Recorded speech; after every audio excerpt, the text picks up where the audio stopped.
bring my cat into this video, but then whenever I went to grab her, she farted in my face and then bit me, so she's not going to be in this video this time. In this video, I will be doing the mid-year freakout book tag. I have tried saying that one sentence for like 5 times and I failed at every single one of them. This tag is pretty much to look at what you have read so far this year and see how much progress I have made from this year to next year whenever I do this tag again in July. No.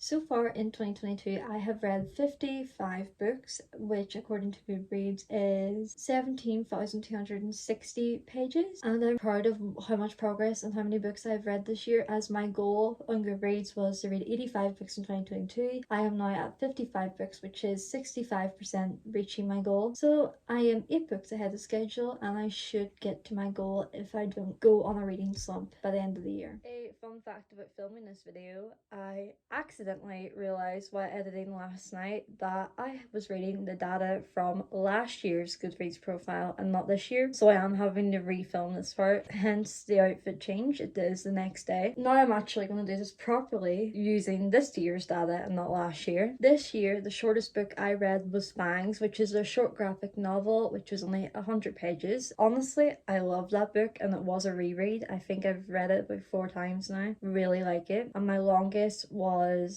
Jane Eyre, which is 656 pages, but the writing was really tiny in the edition that I had, so it did take a very long time, but I am proud of myself for reading it because I am not a classic type of person. My average book length this year was 313 pages, so I feel like that is a very good average because I wasn't reading too many big books, but I wasn't reading too many small books, so it was just perfectly in the middle. My most popular shelved book on Goodreads was the first Harry Potter book. I have to say now, I do not support J.K. Rowling. I only read the book as I had never read Harry Potter before, but I am able to separate the author from her actual story. And the least popular book, which I feel like it deserves a lot more, 635 people had it shelved compared to the 10 million that J.K. Rowling had. It is The Hate Between Us by Vera Hollins. I have read a few of her books before. I've actually read all of her books that she's got out so far, and that was her most recent one. So that's probably why it's the least shelved out of all the books I've read this year. My average rating for 2022 was 4.2, so that kind of shows the fact that there must have been a lot of really good books that I've read so far this year, which is good. The highest rated book that I have read this year is The Boy, the Mole, the Fox and the Horse, which, as I will talk later about in my video, really does deserve that rating. And my first review that I did in Goodreads this year was for I Was Born for This by Alice Oseman. I wasn't expecting it to be one of my favourites. Going by her, obviously, I love the Heartstopper books way more than her other books, as the Heartstopper is just the main books that I love by her. But all I wrote really in my review was about how much it was my favourite out of most of the books she has out. And lastly, my last review was for Plain Bad Heroines. What I talked about in my review was about how much I enjoyed it and how much the author was able to use the writing to really sell you on the story, which I really did enjoy. Now on to the questions in the book tag, which there are 13 of, so I better start going because this video is going to be very long if I don't start talking about the actual tag. Question 1, best books I've read so far in 2022. There are 2, one is a novel and one is a manga, so I thought I'd at least add that one in as well. The first one is Small Pleasures by Claire Chambers, which I think I have talked in one of my old videos about, but mainly I just love that, and that was the one book where I was kind of just sitting there froze, staring at the wall going, what the hell did I just read? I think the ending like gave you such a big surprise that you weren't expecting, and I literally had to call and talk to my friends about it the whole night because I could not get over how the ending went. And the best manga I have read this year was Orange. I can't remember the author and I wouldn't be able to pronounce their name anyway, but I will put a picture of it on the screen, and it's just pretty much a nice sci-fi friendship novel, which it does go through hard topics of suicide and things like that, but the main story is pretty much about the main group's friendship, and it was just a really nice book to read. Mainly you have the 2 books for the complete collection, but you do have a third one, which I would recommend reading that one as well. Question 2, best sequel I have read in 2022, which I'm not too sure what the definition of a sequel is. I did look it up, but I think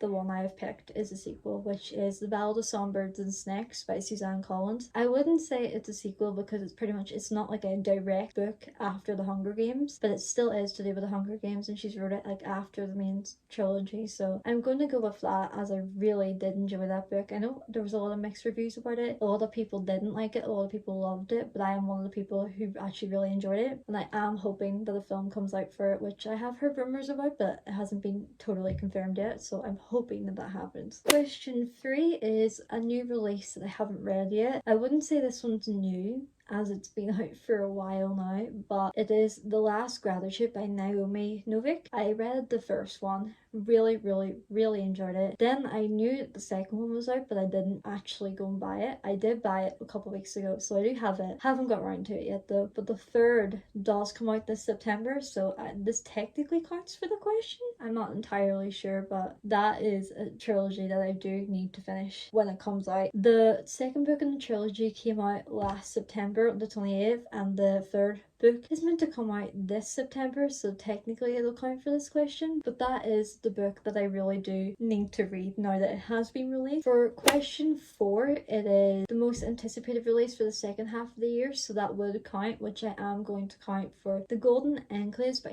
Naomi Novik, which is the last book for that trilogy, which is coming out this September. So I am really looking forward to reading that, because maybe then it'll give me motivation to read the second book once the third book actually is out. Question number 5 is, what is my biggest disappointment from a book? I hate saying this because I first got this book from a YouTuber that I watch, and I love the book she reads. We have very similar reading tastes, but at the same time, she swears by this book. I didn't.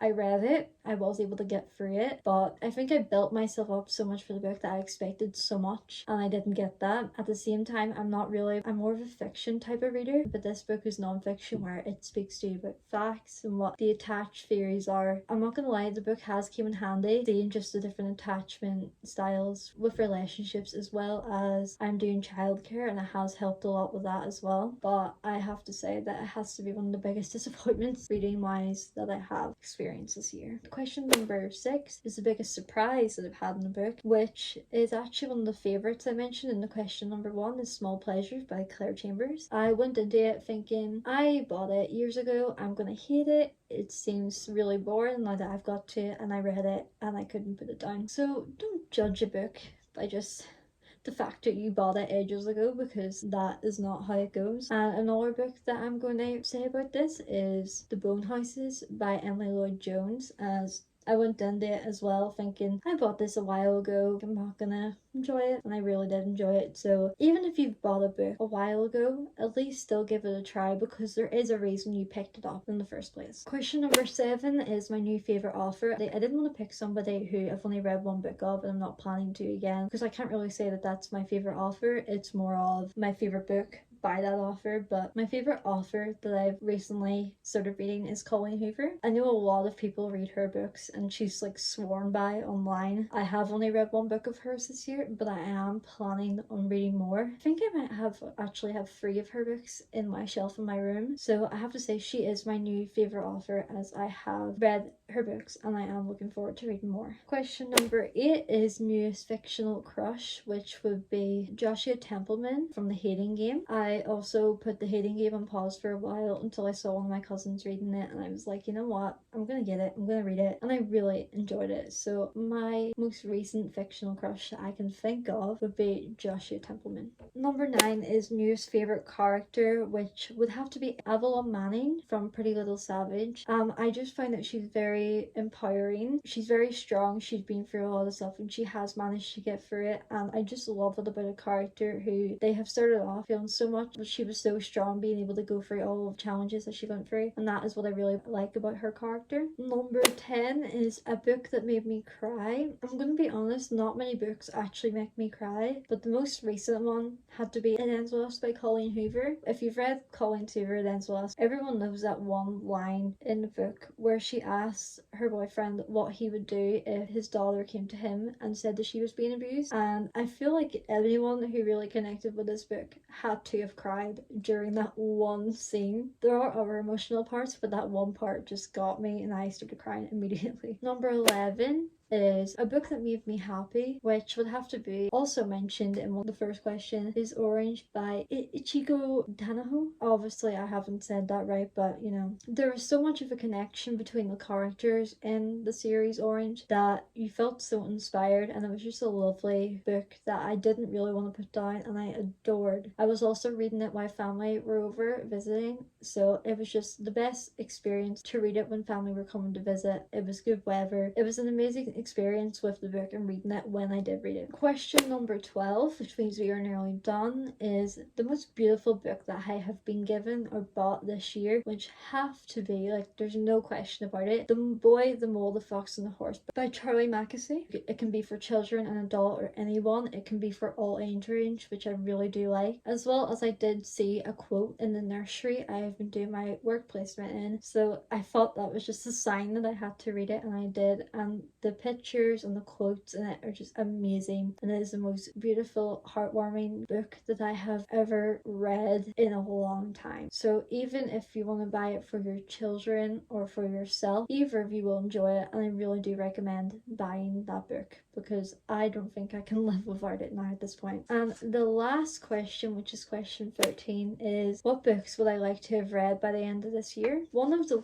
which I had written down for this question, I have just finished, which was Plain Bad Heroines by Emily M. Danforth. So I have read that, and currently right now I'm trying to go through my bookshelves in order. I don't know why I'm doing that, but I'm trying to just go through one shelf so then I can focus on the other bookshelf in my house. But next, Foil is Fair by Hannah Capin, which is about a story about these girls getting revenge on their rapists, which also very clearly a dark story, but I am looking forward to it as I've heard a lot of good things about it. And lastly, Where the Crawdads Sing, as today is actually the day it's getting released for a movie, so I would like to be able to read that and then go to the cinema to read it. So now that I'm remembering that it has been released today when I'm filming, I probably do need to read that next because I really want to go to cinema and see it and enjoy it and be able to compare the movie and the book, which I have done with After as well. So I am hopefully going to enjoy that. So that is all the questions answered for this book tag. If you want to do it yourself or you even want to just check out the questions, I will have them linked down below in the description, along with my Goodreads account if you want to check that out and be able to see all of the books I have talked about and maybe some of the reviews. I don't write reviews on Goodreads often, but if I do, you know, I have at least enjoyed it. Thank you for watching this video. I hope you enjoy my other videos that will come out soon, and hopefully I will have made a lot more progress and reach my reading goal by the end of this year. Goodbye, and like and subscribe.